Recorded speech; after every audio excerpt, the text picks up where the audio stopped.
Welcome back. For a few years, and we're going back to the 1990s now, Gaza's economy did actually see some growth.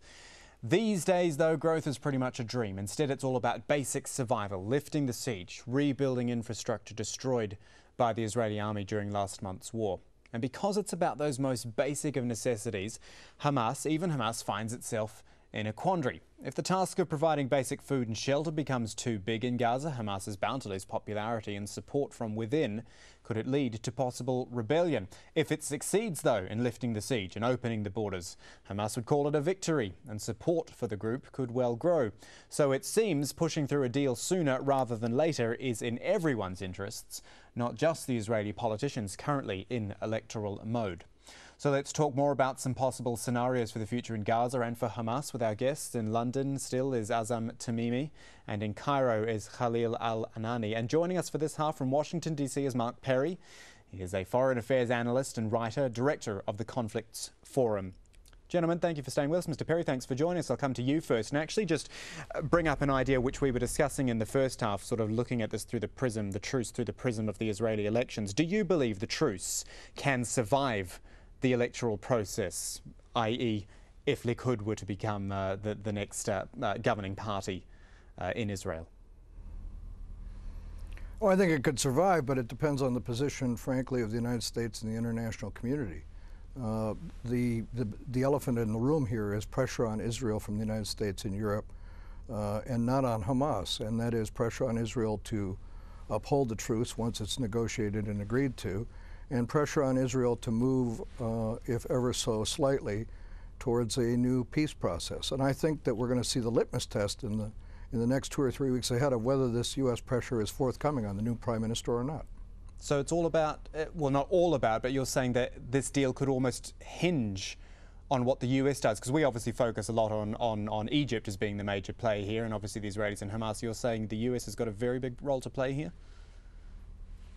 I think the U.S. has a significant role to play. Certainly, if there's a sea change in even the tone in the administration of pushing a little bit harder on Israel to, let's say, keep the border crossings open and to provide economic aid, total economic aid to Gaza, I think that'll make a huge difference. And certainly, the United States is the only country in the world, and everyone knows this, it's the only country in the world that has any kind of leverage on Israel. The big question is, will we use it or not? Mr. Perry, stick around. We're going to come back to you in a moment. I want to bring in our other guests again and look at some other ideas which I mentioned in the intro there about the future of Gaza, the future of Hamas in Gaza. Azam Tamimi in London, define for me, if you would, the true role of Hamas in Gaza. Is it 100% in charge of the place? Is there any problem, any split, any disconnect between the Gaza leadership, the Damascus leadership? How will all this affect any long-standing truce? Well, Hamas is perfectly in charge, and of course this war was primarily about unseating it, about replacing it or bringing back Abbas into Gaza, and that has failed. The war was preceded by many efforts aimed at provoking the people of Gaza to rise against Hamas, and we've seen Hamas popularity only increase. Now, any speculation about differences between the leadership on the inside and the leadership on the outside is mere wishful thinking. Hamas has a decision-making process which is unique in the Arab world. It's perfectly democratic. Zahar on his own does not make a decision. Khalid Mash'al on his own does not make a decision. There is a leadership that collectively arrives at decisions on major policy and strategy, and that's what is applied. So you don't think there's a risk of backlash if the Hamas leadership, all the Hamas leadership, can't come up with some sort of lasting truce, which in the end is going to protect the Palestinian people as well? Well, I did deal with this issue in my book in detail, where I noticed from the history of Hamas that its leadership has always been very sensitive to public opinion, and that's why they have an internal process of gauging public opinion, and they won't go against public opinion. This is a very fine game that they're playing, and I think they will go along a certain policy if they are sure that it won't anger public opinion as a whole. Let's go back to Khalil Al-Anani in Cairo to talk about the Egyptian influence here, because we can't forget their role that will be played in any border crossing openings and such scenarios. Egypt has said it was, at this point, sticking to the 2005 deal, the one which has the EU and the Palestinian Authority and Israel monitoring the Rafah crossing. Can it move from that, given that since 2005 till now, the scenario on the ground has very much changed?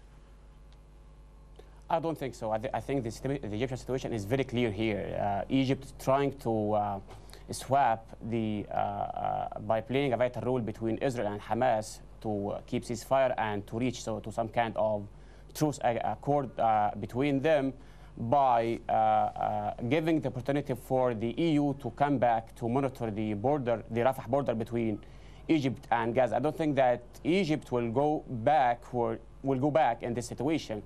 The point is that Hamas is trying to mix cards right now. A few days ago, Hamas leader Khaled Mashal was talking about a new reference for the Palestinian resistance to replace the PLO.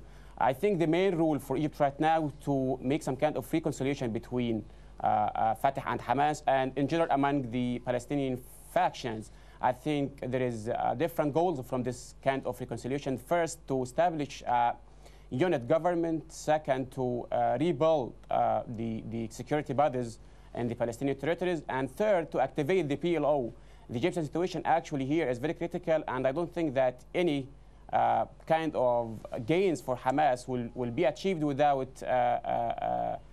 Egyptian rules. So I think that Hamas have to rethink toward its alternatives and its options, and Hamas shouldn't try to replace the Egyptian rule by any other regional rule, such as supporting from Iran. So I think the main task for the Egyptian situation right now, first of all, to make some kind of national reconciliation between or among Palestinian factions. Second thing, to push forward for reconstruction Gaza, and Egypt in this regard call for an international conference that will be held next month for reconstruction Gaza. So I think that Hamas should be realistic and should deal with the Egyptian situation from a realistic point of view. And just as you make those points about Hamas and Fatah and the PLO, there is talk that a Fatah delegation is heading to Egypt. Now, no word on actually what that is specifically meant for. If I go back to Mark Perry in Washington, D.C., I guess this raises the whole idea of reconciliation, Palestinian reconciliation. If that were to happen, and I think it is a big if at the moment, can the Palestinian Authority come back? Can they come back when they've got Hamas as part of them, or any reconciled body with Hamas as part of them? Can the PA even go back into Gaza in the end? Well, it's a good question. People now talk about national reconciliation in the wake of the conflict in Gaza as if it's a foregone conclusion that this will solve all the problems. Well, we had national reconciliation in 2007. It was undermined by the United States in particular and by the economic siege on Gaza, and it broke apart the Palestinian polity. And so I think national reconciliation now is going to be particularly difficult. We talk as if we can put Fatah representatives in the same room with Hamas and they'll get along and shake hands and hug and kiss, and that's not going to happen. There are deep divisions within the Palestinian community, and it's going to be very hard for the Palestinian Authority to regain the credibility that it needs to engineer a reconciliation agreement that has any real credibility. I think Khaled Mashal has actually laid out kind of a, to use a bad term, laid out kind of a roadmap for what needs to happen here. And this is the reform of Palestinian institutions, beginning with the PLO. This is a form of reconciliation. This will bring the parties together. I think we have to listen very closely what Damascus has to say on this, because they're laying out a very specific plan that can take the Palestinian Authority and Hamas and Fatah together forward, but it begins with the reform of Palestinian institutions. Okay, let's briefly, as we're running out of time, or starting to run out of time, look at some scenarios as we did in the first half. Here's a scenario: the siege is lifted and Gaza starts to operate normally. Again, I use the word normally quite loosely. I'll stay with you, Mark Perry. Can Gaza get back to the days, perhaps compared with the mid-1990s, where its economy was growing, it was moving forward? Can it get back to those days, do you think? I think it can get back to those days. It certainly can get back to those days, and I think it's going to be a slow, incremental process. The first step is opening the borders. I think the international community is going to have to find a way to talk to and listen to the Hamas leadership in order for us to take even further steps forward in Gaza and see real economic growth. The opening of an airport, the opening of a shipyard, linkage of Gaza with the West Bank into an economic unit.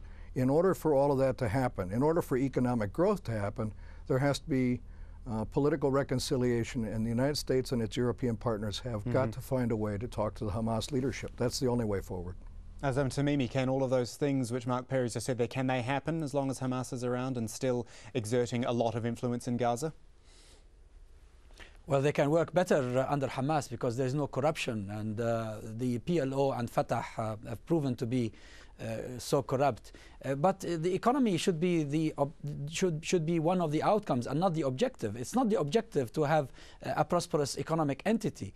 The objective here is to have to free the Palestinians from both occupation and siege. And then as a result of this, the Palestinians can turn their land into heaven on earth if they want to. But to think of the Palestinians as being some sort of animals or an animal farm that we have to feed and we have to improve economically and forget about everything else, that won't work. Khalil Al-Anani in Cairo, final thought from you. Future of Gaza, truce or no truce, can it get back to something resembling normal? Unfortunately, the main result of the Israeli war on Gaza, that the Palestinian issue right now is going to be a humanitarian issue, not a political one.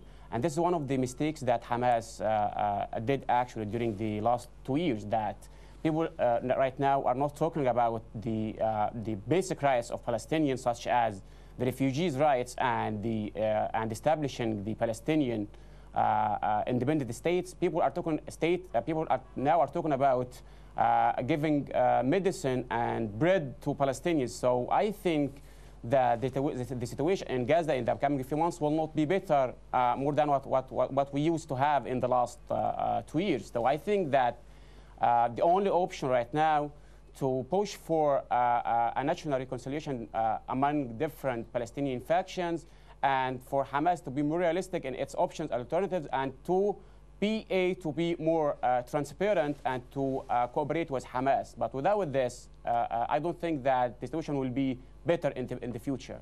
Gentlemen, we're all out of time. My thanks to all of you for joining us. Azam Tamimi in London, Khalil Al-Anani in Cairo, and Mark Perry in Washington, D.C. Thanks to all of you, and thank you to you, that's our viewer, for joining us here on this edition of Inside Story. From the whole team, it's goodbye for now.